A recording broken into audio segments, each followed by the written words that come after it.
président de Santos, je crois qu'il avait raison. Il voulait voir des actes visibles, tangibles de notre côté, ce que nous avons fait. Il fallait caserner des troupes, il fallait désarmer les troupes, et pour faciliter que les dialogues que nous allons avoir demain puissent maintenant être en dialogue, pas seulement de cœur, mais il faut que nous puissions regarder aussi du côté politique. Donc c'était le retard. Et comme c'est fait maintenant le casernement, la première partie, donc je crois que demain nous pourrons avoir une conversation constructive. Objectivement, qu'est-ce que vous attendez de la rencontre de Libreville? Je crois que nous sommes en train d'avancer. Nous sommes en train d'avancer et il faut consolider. Il faut que le dialogue soit l'arme que nous allons utiliser en permanence. Si l'histoire de la guerre civile angolaise est celle d'un affrontement idéologique et géopolitique, elle est aussi indissociable de la trajectoire d'un homme, Jonas Savimbi.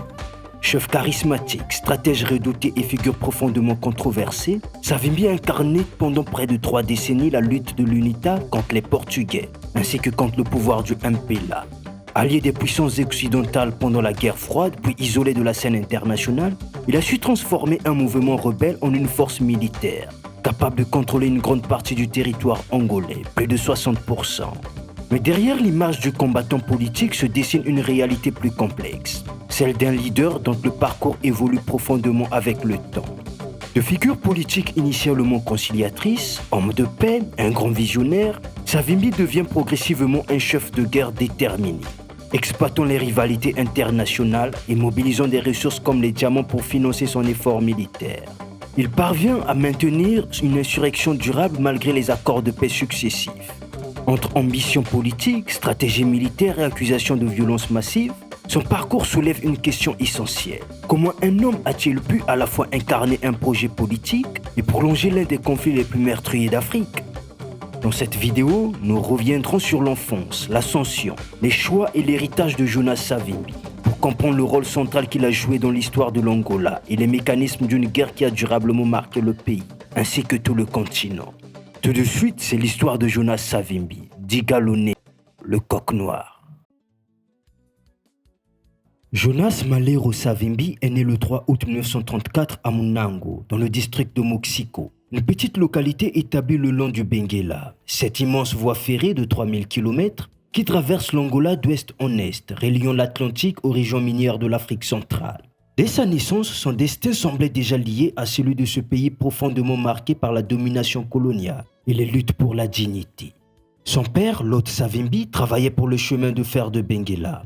Converti au protestantisme, Lot participa activement à la fondation d'églises et d'écoles le long de la ligne de chemin de fer, aux grandes dames des autorités portugaises qui fut majoritairement catholique. Son père, Lot Malero Savimbi, était un homme d'une volonté exceptionnelle. Esprit indépendant, discipliné et profondément croyant, il transmit à son fils une détermination qui allait influencer toute sa vie. Né au tournant du XXe siècle, Lot avait grandi dans un monde façonné par la domination du Portugal. Donc le système colonial reposait pendant des siècles sur la traite des esclaves et plus tard sur le travail forcé et la ségrégation sociale. Pour Lot, l'éducation représentait la seule voie d'évasion possible. Mais cette voie était presque fermée aux Africains. L'accès à l'école était extrêmement limité. En 1956, seul 1% des enfants africains fréquentaient l'école. En 1958, l'analphabétisme atteignait 97% selon l'UNESCO. Et en 1960, une infime minorité d'Africains obtenait le statut d'assimilé, condition nécessaire pour accéder à certains droits. Le système colonial fonctionnait comme un piège. Il fallait être éduqué pour devenir citoyen. Mais presque personne n'avait accès à l'éducation. Quelques missionnaires protestants offrirent cependant une rare échappatoire. Ils fondèrent des centres d'enseignement pour former des croyants capables de lire la Bible et d'enseigner à leur tour. Lot fut admis dans l'un de ces centres, à Dondi. Pourtant, ce choix provoqua une rupture familiale profonde. Son père, Sakaïta Savimbi, chef traditionnel, nourrissait une hostilité farouche envers les Portugais. Il avait été dépossédé de ses terres et de son autorité après avoir combattu lors du soulèvement de Balundo. En 1902, une révolte écrasée après 2 décennies de guerre et environ 2000 morts. Pour lui, fréquenter l'école des missionnaires revenait à trahir son peuple. Lot choisit pourtant d'y aller, rampant avec son père pendant 20 ans. À Dondi, il reçut une formation d'enseignant, se convertit au christianisme et noua une amitié durable avec le missionnaire noir américain Henry Curtis McDowell. Avec son épouse, il devint instituteur dans une école de village. Mais en 1922, la maladie grave de sa femme le plongea dans l'endettement. Ni les missionnaires, ni son propre père ne l'aidèrent. Acculé, il prit une décision lourde de conséquences, demander le statut d'assimilé afin d'obtenir un emploi mieux rémunéré sur le chemin de fer. Ce choix suscita de vives critiques dans les milieux religieux, mais l'autre resta fidèle à sa foi et à ses convictions.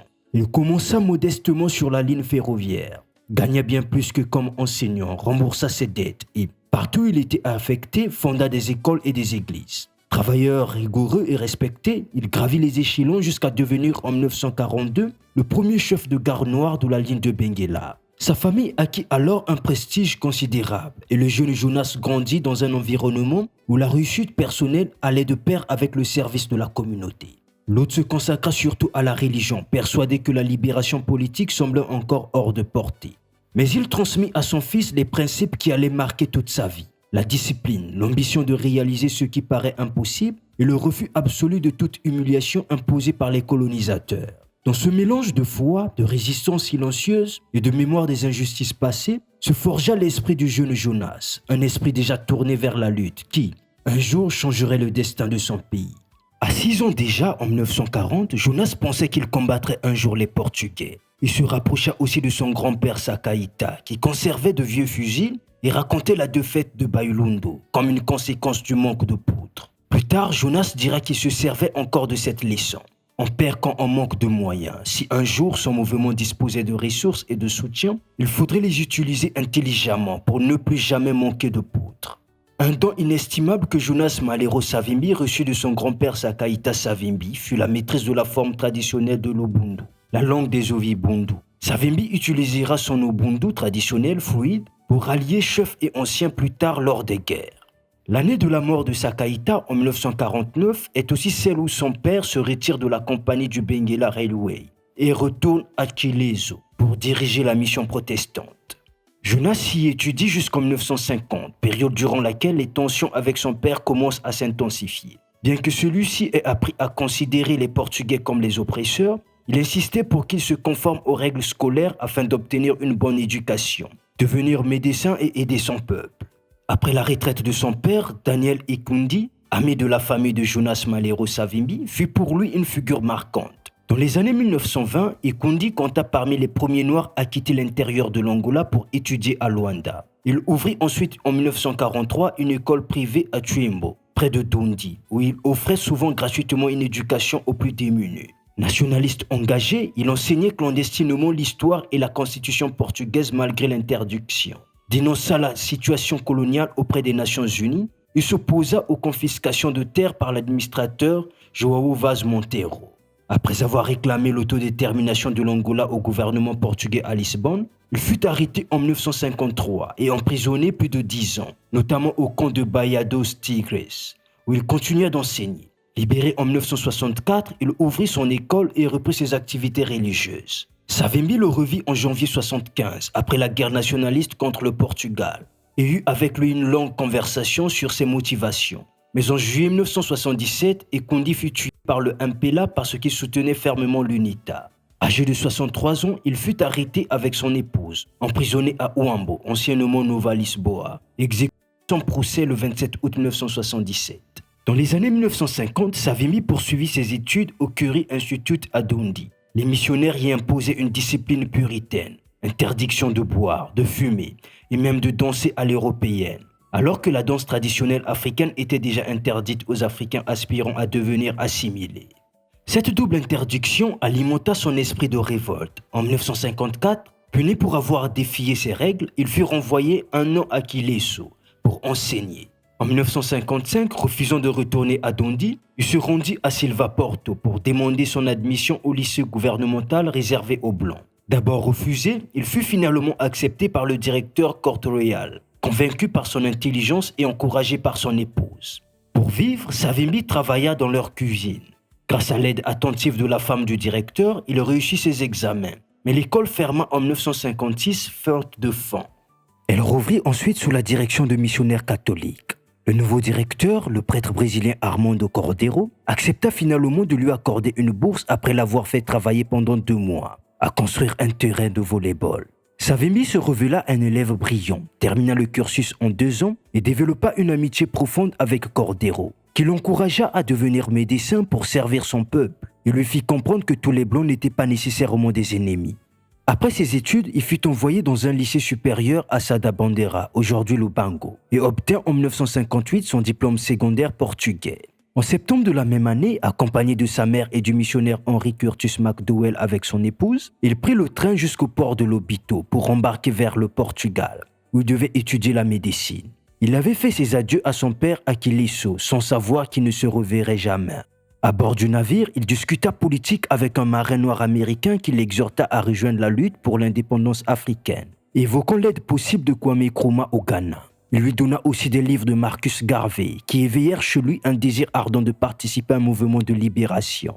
En octobre 1958, Jonas Savimbi arrive pour la première fois en Europe, à Lisbonne, capitale d'un empire colonial portugais encore intact, contrairement à d'autres puissances européennes engagées dans la décolonisation après la Seconde Guerre mondiale. Le Portugal, dictature dirigée par António Salazar, refuse toute indépendance à ses colonies africaines, notamment l'Angola dont les ressources soutiennent son économie.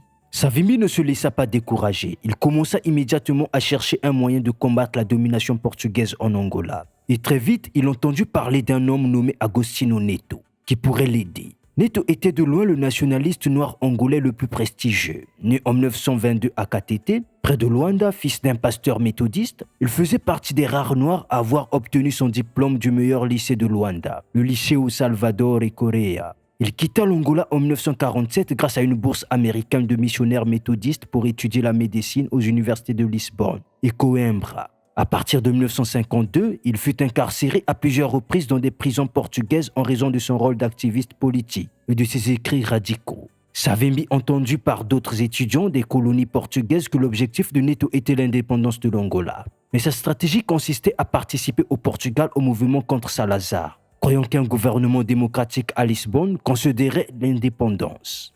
Neto était donc un membre secret du mouvement pour l'unité démocratique juvénile, MUDG, organisation jeunesse orientée vers le parti communiste anti-Salazar.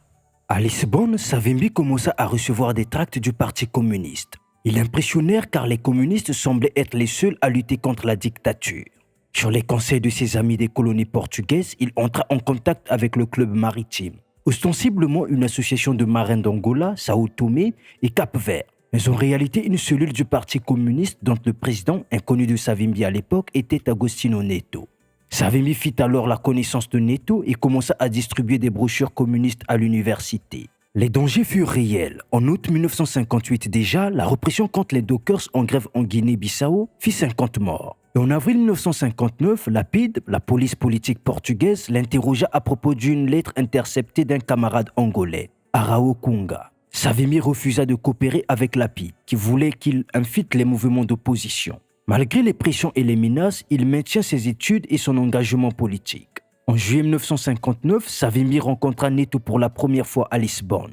Ils partagèrent un repas et Neto parla de ses séjours en prison comme de vacances. Neto venait de terminer ses études de médecine et voulait compléter un stage hospitalier avant de retourner en Angola.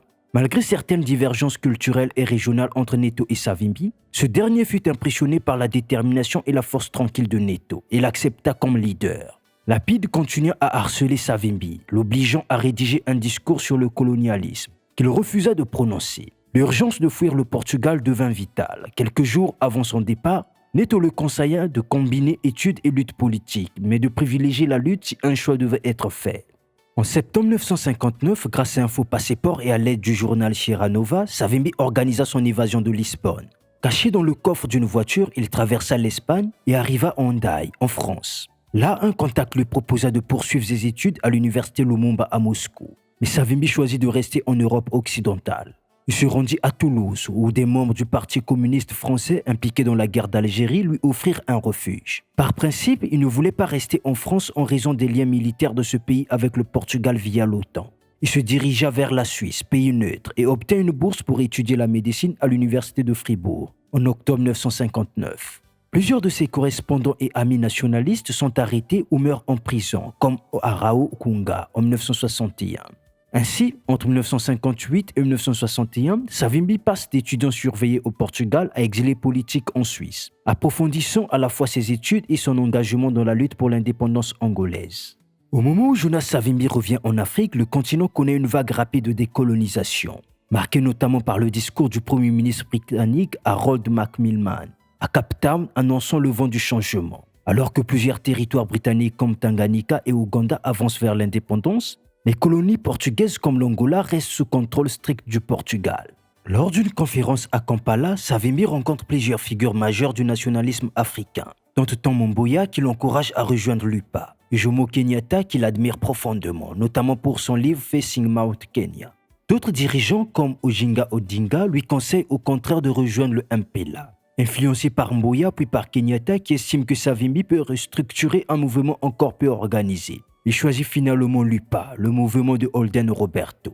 Après avoir envoyé sa candidature à Holden Roberto, Savimbi se rend en 1961 à Léopoldville, futur Kinshasa, malgré le chaos qui suit l'indépendance du Congo et l'assassinat du Premier ministre Patrice Emery Lumumba. Il est alors officiellement intégré à l'UPA au moment même où des vastes soulèvements se préparent en Angola, événements qui marqueront un tournant décisif dans l'histoire du pays. Le 4 février 1961, 3 jours après l'arrivée de Savimbi à Léopoldville pour rejoindre l'UPA, un soulèvement éclata à Luanda. Les Africains de Musek, donc des bidonvilles, armés seulement de bâtons et de couteaux, attaquèrent les prisons de la capitale pour tenter de libérer des prisonniers politiques. Environ 14 Portugais furent tués, mais la réponse des autorités coloniales fut d'une ampleur terrifiante et sans respect pour les formalités constitutionnelles. La police aida des civils blancs à organiser des attaques nocturnes dans les Musek. Ils ont traîné les Angolais hors de leurs huttes précaires et densément peuplées, les abattaient et laissaient les corps dans les rues. L'ampleur totale de ce massacre de représailles ne sera jamais connue, mais il est certain que plusieurs centaines d'Angolais furent tués. La première question de Savimbi à Roberto après le soulèvement de Luanda concernait le moment où l'UPA comptait lancer sa propre résistance coordonnée à l'intérieur de l'Angola. Roberto lui répondit que l'UPA préparait quelque chose de plus grand et meilleur. Il nomma Savimbi secrétaire général du mouvement, responsable de la réorganisation de son administration. Le 15 mars, l'UPA lança une attaque multiple dans le nord de l'Angola, submergeant fermes européennes, comptoirs commerciaux et postes gouvernementaux. Entre 250 et 400 civils portugais furent tués dans les premiers jours et 750 dans les 3 mois suivants. Les Angolais ordinaires qui avaient appris à dire respectueusement « Sim, Seigneur »,« Oui, monsieur », retournèrent leurs katanas, des machettes, contre leurs employeurs blancs, leurs surveillants et commerçants, ainsi que contre leurs femmes et enfants. Ils tuèrent aussi des métis et assimilés, symboles vivants de la domination portugaise sur les Noirs, ainsi que de nombreux travailleurs au Vibundu sous contrat dans les plantations de café. La direction de l'UPA semblait espérer que, face à la violence de la révolte, les Portugais abandonneraient le pays. Au lieu de cela, avions et navires transportèrent des parachutistes et forces spéciales depuis le Portugal vers l'Angola. Une armée d'environ 17 000 soldats, soutenus par des bombardiers et des milices de colons en quête de vengeance, fut déchaînée contre les Angolais du Nord. Les villages furent mitraillés et bombardés au napalm. Une estimation porte à 20 000 le nombre de victimes angolais en octobre 61. À la fin de l'année, 150 000 des 500 000 Angolais du Nord avaient fui vers le Congo en tant que réfugiés. Savimbi n'avait reçu aucune information détaillée sur les soulèvements militaires de l'UPA, mais se consola en se disant qu'il détenait désormais un poste de haut niveau dans un mouvement de libération qui attirait soudain l'attention internationale. Il semblait avoir la meilleure chance de combattre les Portugais en Angola. Savimbi ressentit une satisfaction générale face à la révolte de l'UPA, même si Roberto ne lui avait pas confié ses plans et malgré le massacre de Vibundu. Enfin, nous étions impliqués dans une lutte armée, que je considérais comme la seule voie possible. Elle se déroulait depuis la brousse en Angola, où nous devions rester et nous organiser pour assurer le soutien continu du peuple. Je pensais que les excès étaient mauvais, mais qu'ils pourraient être maîtrisés une fois que j'aurais créé une organisation meilleure et formé des officiers de haut calibre. Parmi le flot de réfugiés arrivant au Congo à la suite de la contre-offensive portugaise, Savimbi rencontra de nombreux hommes qui deviendraient des compagnons de longue date dans la lutte contre les Portugais, et plus tard contre les Cubains et les Soviétiques. Tony Fernandez, un métis fuyant Cabinda, enclave pétrolière du nord de l'Angola, déguisé en prêtre. Miguel Nzopuna, issu d'une famille royale de la tribu Woyo de Cabinda. Et Joseph Ndele et Ernesto Mulato, tous deux Kikongo. Tous rejoignirent l'UPA. L'insurrection de l'UPA s'est poursuivie tout au long de 1961, mais à la fin mars, Savimbi dut retourner en Suisse pour préparer ses examens. En juillet, il décida d'abandonner la médecine, une décision difficile car sa famille avait toujours rêvé qu'il devienne médecin. La charge pratique imposée par les professeurs de Fribourg l'obligea à choisir entre son engagement médical et sa lutte politique. La médecine fut sacrifiée, mais Savimbi restait déterminé à obtenir un diplôme. J'aurais considéré comme un échec de ne pas terminer un cursus universitaire après avoir traversé tant de difficultés. Ainsi, en décembre 1961, il s'inscrivit en licence de droit et politique internationale à l'université de Lausanne en Suisse. Son mode de vie pour les 4 années suivantes consistait à des périodes de 3 mois alternés entre la Suisse pour ses études et l'Afrique et ailleurs pour le travail politique. Immédiatement après son inscription, il accompagna Roberto à un débat de l'Assemblée générale des Nations unies à New York. Réussir ces 2 tâches sur des continents différents exigeait une rigueur intellectuelle, de l'autodiscipline et une grande polyvalence. Qualité que Savimbi avait apprise de son père et qui lui serait essentielle dans les années difficiles à venir. Son nouveau superviseur académique, le professeur Henri Reben, expert distingué du mouvement pour l'unité européenne, fut immédiatement frappé par le charisme, l'intelligence, le courage et l'honnêteté de Savimbi.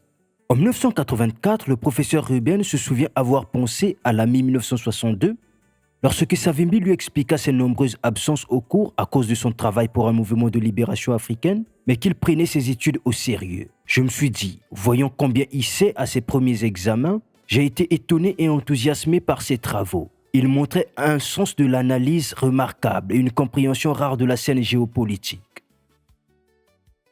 En réorganisant l'UPA, Savimbi découvrit que la plupart des postes exécutifs étaient détenus non seulement par la tribu Congo de Roberto, mais aussi par sa famille proche. Pour élargir la représentation, Savimbi rédigea une constitution prévoyant un comité central élu tous les 4 ans. Il pensait que la victoire sur les Portugais ne pouvait se limiter aux attaques spectaculaires du 15 mars 1961 et devait s'accompagner d'un recrutement politique intensif, de l'éducation et de soins pour les civils, ainsi que d'une guerre de guérilla organisée et soutenue, moins spectaculaire mais plus durable. Les leaders devaient vivre parmi les paysans en Angola pour réussir. Savimbi fonda UNEA, Union nationale des étudiants angolais, financée par l'UPA et rivale de l'IGEAN, du MPLA. En 1962, 15 bourses furent accordées à de jeunes militants pour étudier en Europe et en Afrique du Nord. UNEA devint plus progressiste que le parti et fut reconnu par de nombreux mouvements étudiants africains. Il créa aussi des branches jeunesse et syndicales de l'UPA, ainsi qu'un service médical, le SARA, dirigé par José Liaouka. En mars 1962, Savimbi réalisa la fusion de l'UPA avec le PDA, Parti démocratique d'Angola, créant ainsi le Front national pour la libération de l'Angola, le FNLA. Une semaine après, le 5 avril 1962, le FNLA annonça la création du gouvernement révolutionnaire angolais en exil, GREI. Holden Roberto fut le président, Emmanuel Kunzika vice-président, et Jonas Savimbi ministre des Affaires étrangères. Savimbi s'était opposé à cette décision, jugeant qu'il fallait d'abord intensifier la lutte en Angola, mais Roberto fit proclamer le GREI depuis la Suisse. Savimbi se consacra à obtenir la reconnaissance officielle du GREI par des gouvernements africains. En mai 1963, lors de la création de l'Organisation de l'Unité africaine, OUA, à Addis Abeba, il fut délégué et obtint un rôle influent dans le comité chargé de coordonner le financement des mouvements nationalistes. Parmi ses collègues, Kenneth Kaunda, indépendance de la Rhodésie du Nord, Joshua Komo, la ZAPU de la Rhodésie du Sud, et Louis Cabral, de la PJC de la Guinée-Bissau. Sur leur recommandation, le comité de libération de l'OUA fut créé à Dar Salem. Le GREI obtint sa première reconnaissance officielle du gouvernement congolais le 29 juin 1963. En outre, les ministres des Affaires étrangères de l'OUA reconnurent officiellement le GREI et recommandèrent l'absorption du MPLA. Affaibli par des scissions internes et incapable de lancer une résistance soutenue après les soulèvements du 4 février 1961. L'arrivée d'Agostinho Neto à Léopoldville en décembre 1962 coïncida avec l'éviction de Viriato da Cruz du poste de secrétaire général, qui forma un MPLA dissident.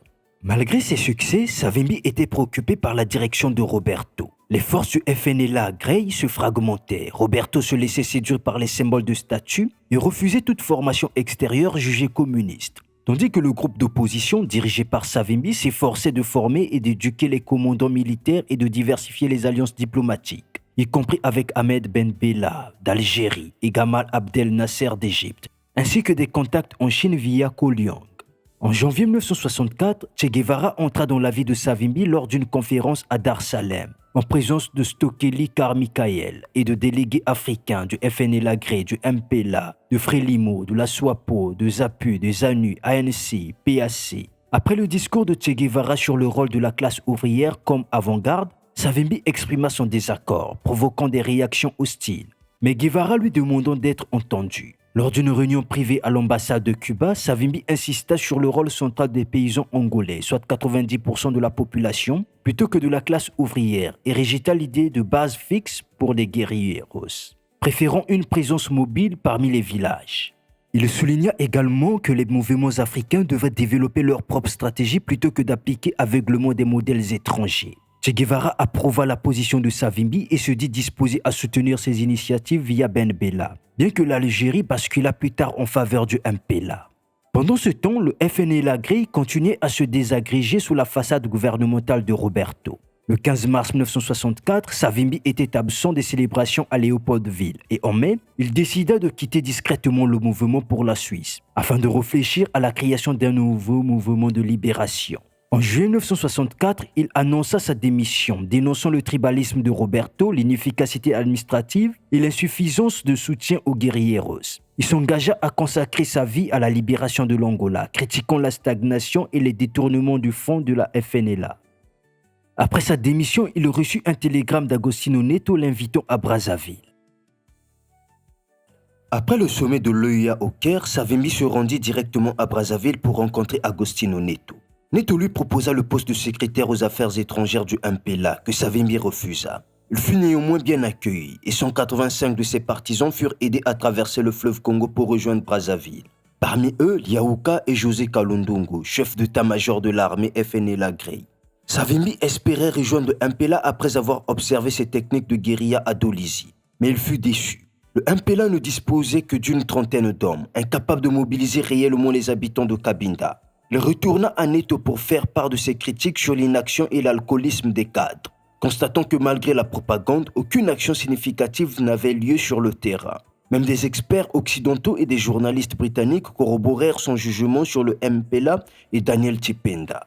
Convaincu que le MPLA n'était pas prêt, Savimbi décida de former un nouveau mouvement. Il se rendit à Dar Salem, où il retrouva l'agent chinois Ko Liang, et entama des négociations avec Pékin pour envoyer ses partisans à l'académie militaire de Niaquin. Il visita aussi la Zambie pour mobiliser des associations d'exilés, principalement sur la Copperbelle, et établir un réseau sur le futur mouvement. Après un passage en Suisse, Savimbi lança officiellement l'UNITA avec Tony Fernandez, établissant la constitution et décidant que le lancement devait se faire à l'intérieur de l'Angola. Le nom UNITA symbolisait l'unité nécessaire de tous les peuples angolais pour vaincre le Portugal. En 1965, Savimbi organisa la formation des premiers commandants guerriers de l'UNITA à Nankin, surnommés les 11 de Chine. José Kalundungu, Samuel Chiwale, David Chingungi, Thiago Tchachilumbo, Jeremias Kishia, Nicolao Chiuka, Matheus Banda, Paulino Moses, Samuel Wanangola, Isaías Masumba et Jacob Inacio. Certains d'entre eux périrent au combat, tandis que d'autres trahirent ou passèrent à d'autres mouvements. Les Rhodésiens du ZANU, dirigés par José Tongogara, rejoignirent également Nakin pour un entraînement parallèle. Savimbi rédigea des documents soulignant que seuls les Angolais à l'intérieur du pays pouvaient libérer le pays, critiquant la nature tribale du MPLA et du FNLA. Il insistait sur l'inclusion de tous les groupes ethniques et le respect des traditions et croyances des paysans, en rejetant les approches idéologiques exclusives ou athées. L'UNITA fut officiellement fondée le 15 mars 1966 à Mungai, à 250 km de la frontière zambienne lors d'un congrès de 67 chefs et délégués Chokwe. Une commission provisoire fut élue et le mouvement se fixa pour objectif l'organisation d'une lutte armée à l'intérieur du pays. Des contacts furent établis avec SWAPO et des ministres zambiens pour faciliter l'infiltration des guerriers formés en Chine. Le 26 octobre 1966, Savimbi retourna enfin en Angola avec les 11 de Chine, armés de couteaux, de machettes et d'un pistolet Tokarev offert par Sam Nujoma. Ces forces furent réparties dans le sud-est du pays, dans la zone préparée par Smart Chata. Les armes étaient rares, seuls 10 fusils FN de 7,62 mm achetés par Chata furent disponibles. L'arrivée de Savimbi fut rapidement détectée par les renseignements portugais, qui équipaient les villages de Moser pour se défendre. Le premier grand assaut de l'UNITA eut lieu le 4 décembre 1966 à Cassamba, un petit poste forestier portugais. Malgré la planification, l'attaque fut un désastre. Les troupes mal entraînées furent mises en difficulté dès le début des combats. Un combattant fut tué, 2 blessés. Il fallut se replier en abandonnant certains morts et blessés. L'expérience enseigna à Savimbi l'importance de vérifier l'intelligence locale et de ne jamais se fier entièrement aux informations des habitants malgré leur mobilisation. L'attaque de Kassamba, selon Savimbi, montra la dureté et l'inexpérience de la guerre réelle, malgré l'entraînement reçu en Chine. Après le chèque de Kassamba, un autre groupe de l'UNITA, dirigé par deux des 11 de Chine, Samuel Chiwala et Samuel Mwanangola Tivala, prépara une attaque importante contre Texeira de Souza, une ville portuaire sur le chemin de fer de Benguela, à la frontière avec le Congo-Kinshasa. Les récits de l'attaque du 25 décembre 1966 divergent.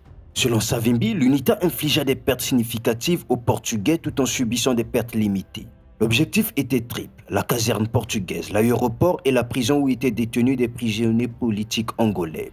Selon Savimbi, les prisonniers furent libérés, le chef de lapidé tué et un avion Dakota détruit sur le tarmac, tandis que les pertes de l'UNITA restaient limitées à une vingtaine de morts. Les Portugais, diffusant leurs propres chiffres, parlèrent d'abord de 600 tués parmi les assaillants, puis réduisirent le chiffre au fur et à mesure, reconnaissant que certains morts étaient des civils noirs cherchant refuge dans la caserne. D'autres sources estiment qu'en réalité, près de 300 Chokwe non entraînés furent tués contre seulement 6 ou 7 Portugais, y compris le chef de lapidé. L'attaque fut un fiasco militaire mais eut un impact psychologique et symbolique important. Le chemin de fer de Benguela fut fermé une semaine, perturbant le transport du cuivre zambien et attirant l'attention internationale sur l'entrée de l'UNITA dans la guerre angolaise. Ce raid devint ainsi un jalon de la mémoire de l'UNITA, à l'instar du 4 février et du 15 mars 61 pour le MPLA et le FNLA.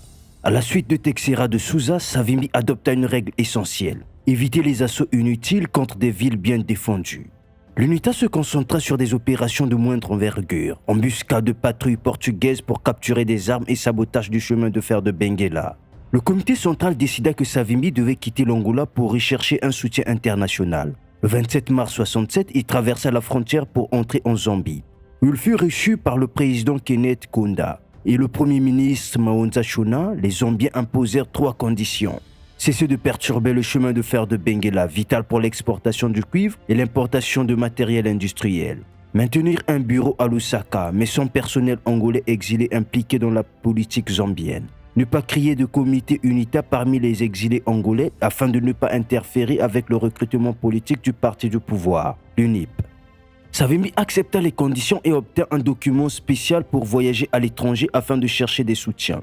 À son passage au Caire, le président Gamal Abdel Nasser remit des fonds et envisagea de fournir des armes si la Zambie les laissait transiter. Savimbi se rendit ensuite en Chine où en mai 67, il rencontra Mao Tse-tung à Yunnan. Mao l'encouragea à gagner le soutien paysan et à établir une base de 100 km au sud du chemin de fer, dans les collines et forêts des sources de la Longue-Bongo, influent majeur du Zambèze. La Chine remit de l'argent et accepta d'envoyer les armes via la Tanzanie.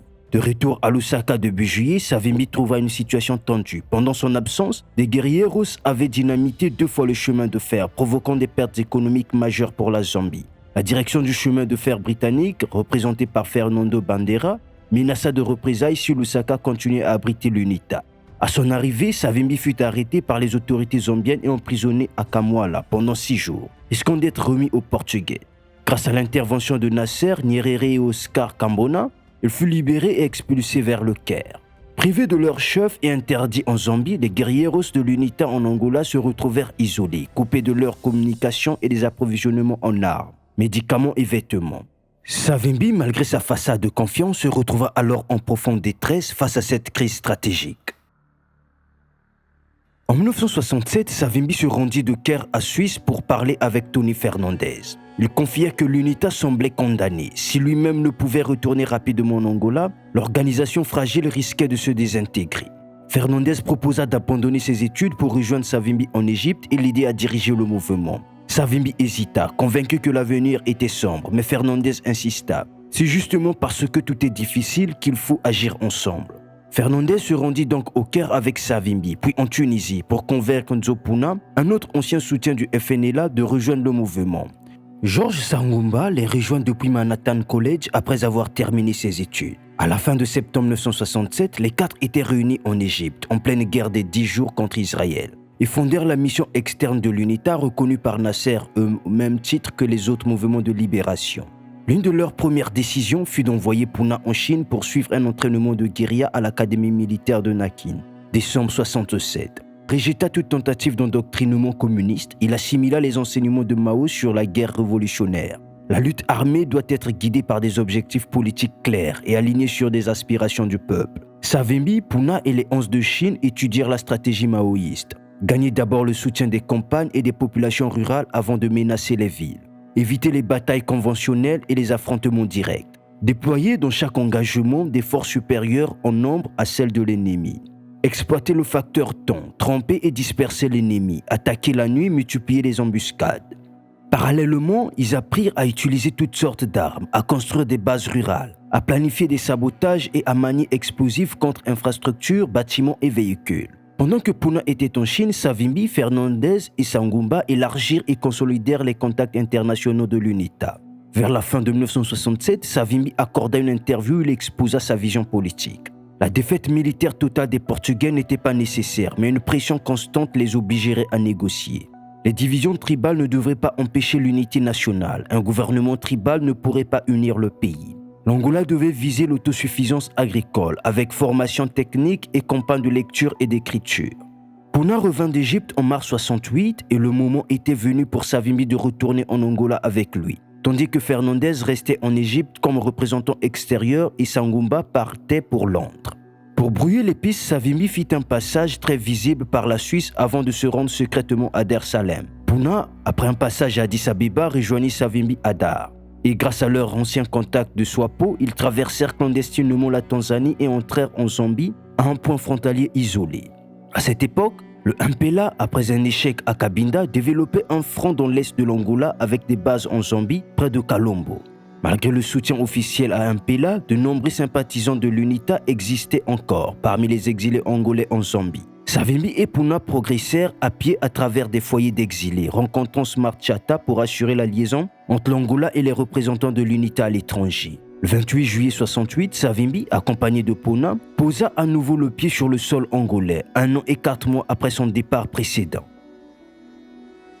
Le renversement du régime portugais le 25 avril 1974, après la publication du livre formateur du général Antonio de Spinola et l'action du mouvement des forces armées, ouvre une phase décisive pour les mouvements nationalistes en Angola. Le nouveau pouvoir à Lisbonne annonce en mai 1974 qu'ils pourront devenir partis politiques s'ils cessent les combats, tandis que la fin des guerres coloniales qui avaient affaibli l'État portugais sous Marcelo Caetano rend l'indépendance africaine inévitable. Dans ce contexte, Jonas Savimbi, chef de l'UNITA, se positionne rapidement. Il négocie le 17 juin 1974 une trêve locale avec les Portugais, afin de préparer des élections et un possible front commun entre mouvements indépendantistes. Cette initiative, destinée selon lui à permettre une implantation réelle sur le terrain et l'ouverture de négociations politiques, lui vaut de fortes accusations de collaboration de la part de ses rivaux, accusations qu'il rejette. Malgré ces tensions, l'Organisation de l'Unité africaine reconnaît officiellement l'UNITA en juin 1974 et lui accorde une première aide de $32,000, renforçant sa légitimité internationale. Pendant ce temps, ses concurrents évoluent différemment, le FNLA étant son contrôle militaire au nord, tandis que le MPLA traverse en août 1974 de graves divisions internes. Ainsi, la révolution portugaise transforme profondément la stratégie de Savimbi et lui offre une ouverture politique et diplomatique majeure, mais intensifie aussi la rivalité entre les mouvements angolais, plaçant l'UNITA au cœur d'une compétition de pouvoir qui s'intensifie à l'approche de l'indépendance. Après la résolution des troubles internes du MPLA et la signature du cessez-le-feu entre le Portugal et ce mouvement, Jonas Savimbi lança une grande initiative politique destinée à obtenir un accord sur l'indépendance de l'Angola entre Lisbonne et les 3 mouvements de libération. Il convoqua une conférence de l'UNITA du 26 au 29 octobre 1974, approuvant la formation d'un front uni, mais non d'un parti unique, avec le FNLA et le MPLA. Les 650 délégués réunis à Kangombe sur le chemin de fer de Benguela décidèrent que Savimbi entreprendrait une tournée diplomatique en Afrique pour rencontrer des chefs d'État ainsi qu'Agostinho Neto et Holden Roberto afin de bâtir ce front. Le gouverneur général portugais, le vice-amiral Rosa Coutinho, sembla soutenir l'initiative lors de sa visite à Kangombe. Pourtant, malgré sa présence, la conférence rejeta la participation de l'UNITA à un gouvernement de transition tel que proposé par le Portugal, qui voulait y intégrer de nombreux groupes politiques et ethniques, y compris des représentants de la population blanche angolaise, avant les élections libres prévues 2 ans plus tard. L'UNITA déclara qu'elle ne négocierait pas séparément avec les Portugais et ne participerait à aucun gouvernement provisoire sans le FNLA et le MPLA. Ces propositions furent également rejetées par les 2 autres mouvements. Mais la situation devint violente à Luanda. Attaques, représailles et affrontements firent des dizaines de morts et poussèrent plus de 50 000 Angolais africains à fuir les quartiers pauvres vers la campagne. Le 15 novembre 1974, Savimbi partit promouvoir l'unité des trois mouvements. Il se rendit à Lusaka où il rencontra le président Kenneth Kaunda, accueilli par le vice-ministre des Affaires étrangères Gwenwood Siluisa. Savimbi affirma que les rivalités devaient cesser pour accélérer la décolonisation. Pendant ce temps, Rwanda, le dirigeant du MPLA, Lucio Lara, condamna certaines violences. Le 17 novembre, Savimbi obtint de Kaunda son soutien à l'unité de mouvement, à l'indépendance rapide et à la coopération portugaise. Il rencontra ensuite des responsables de l'Organisation de l'Unité africaine, puis se rendit au Zaïre pour rencontrer le président Mobutu Sese Seko. Le 25 novembre, l'UNITA et le FNLA signèrent un accord de réconciliation à Kinshasa. Savimbi poursuivit ensuite sa tournée à Abidjan, obtenant le soutien du président Félix Houphouët-Boigny, où il prépara une rencontre avec Neto. Grâce à la médiation de la Zambie et de la Tanzanie, Neto accepta finalement des discussions. Savimbi déclara qu'il devait cesser les hostilités pour négocier en partenaires égaux avec le Portugal. Accompagné du président tanzanien Julius Nyerere, Savimbi se rendit à Dar es Salaam. Il rencontra Neto en décembre 1974. Les deux hommes parlèrent pendant 2 jours, dans un climat jugé fraternel. Peu après, Savimbi retourna en Angola et fut accueilli en héros à Luso, acclamé par des milliers de partisans. Le 18 décembre, Neto le rejoignit à Luso. Après des discussions séparées avec Rosa Coutinho, ils s'embrassèrent et signèrent un accord établissant un front commun pour négocier avec les Portugais, incluant aussi le FNLA. Ils repartirent ensuite ensemble pour Lusaka afin de poursuivre la diplomatie. À la fin de 1974, Savimbi annonça que des négociations tripartites auraient lieu au Portugal à partir du 10 janvier 1975. Le quotidien The Guardian salua alors le rôle unificateur de l'UNITA. Peter Kaiser souligna lui aussi l'activité diplomatique intense de Savimbi, même si celui-ci refusait le titre de médiateur, affirmant que l'UNITA était directement engagée dans la lutte pour l'indépendance.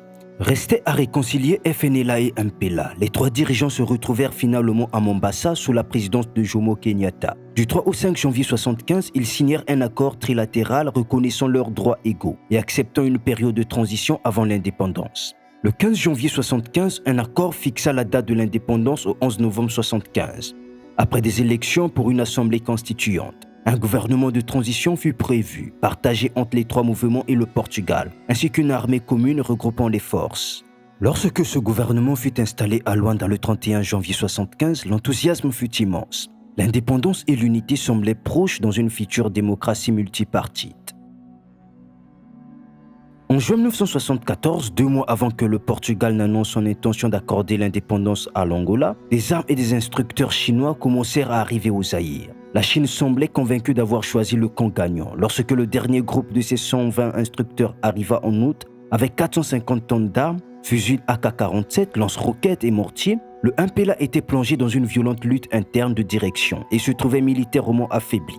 En outre, le président roumain pro-Pékin Nicolae Ceausescu envoya aussi des armes au FNLA pour renforcer les forces chinois. Le soutien chinois résultait notamment de la rivalité sino-soviétique.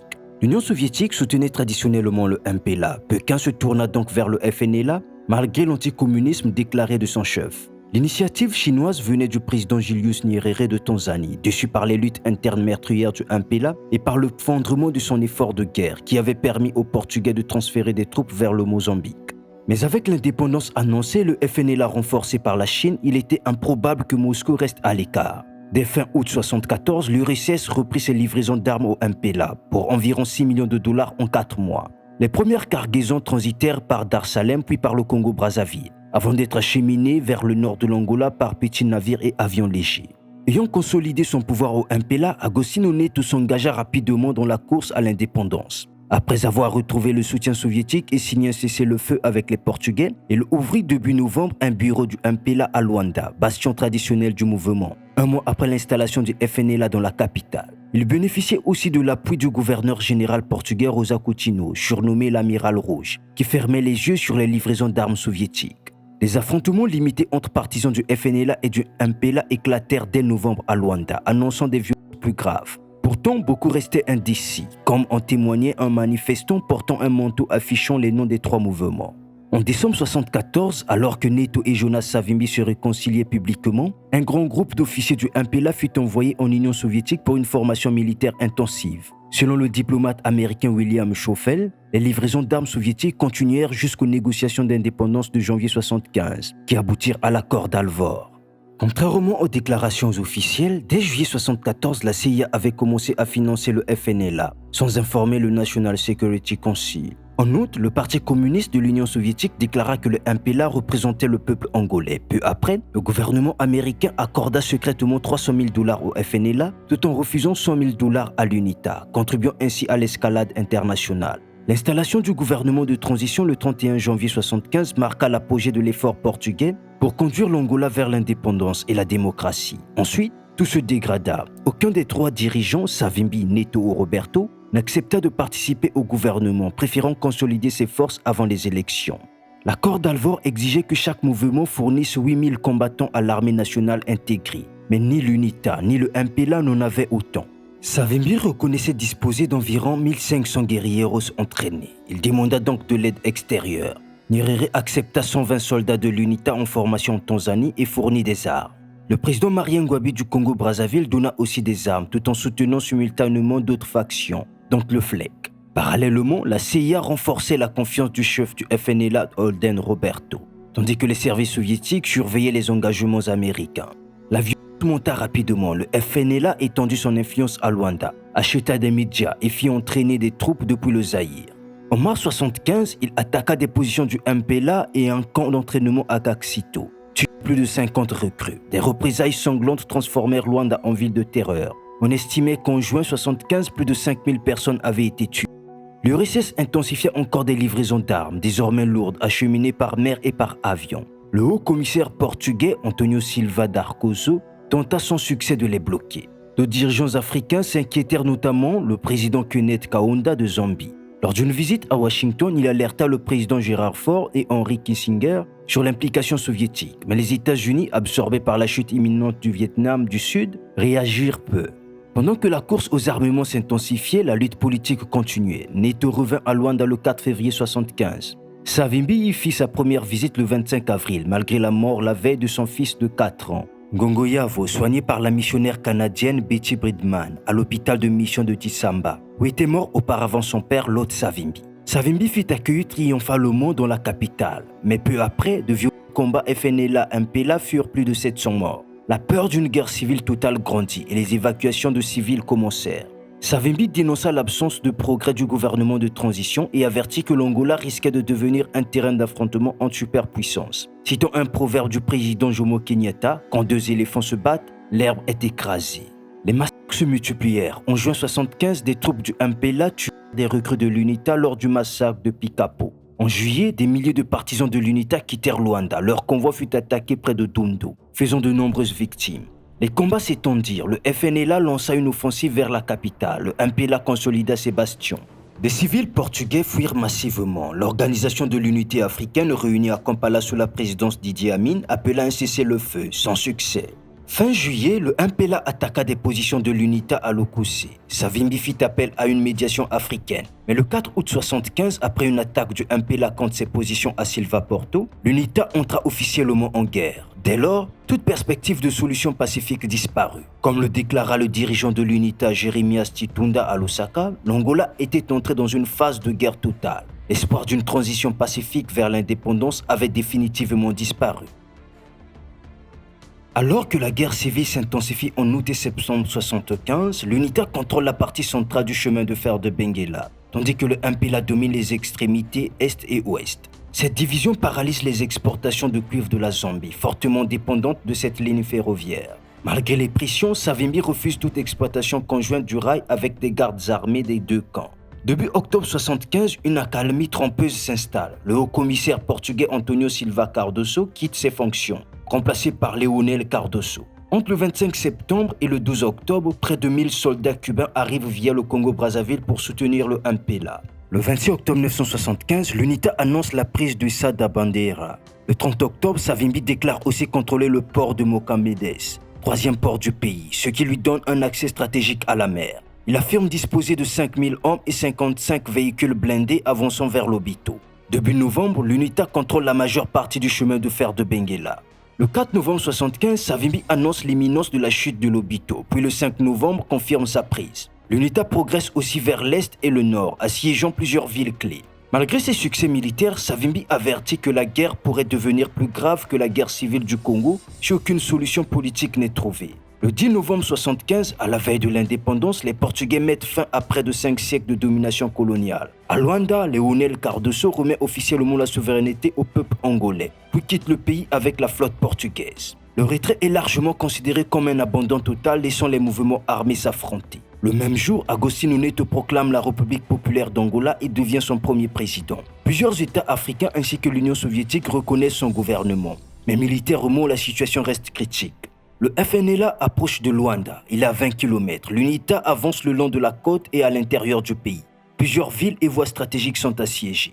À Lisboa, la cérémonie d'indépendance a lieu dans la nuit du 11 novembre 1975 devant à peine 2000 personnes, sans dirigeant majeur. Le drapeau portugais est abaissé, celui de l'UNITA ici, tandis que des tirs retentissent dans toute la ville. L'Angola devient officiellement indépendant, mais dans un climat de guerre ouverte entre les mouvements rivaux, annonçant un État né dans la violence et le chaos.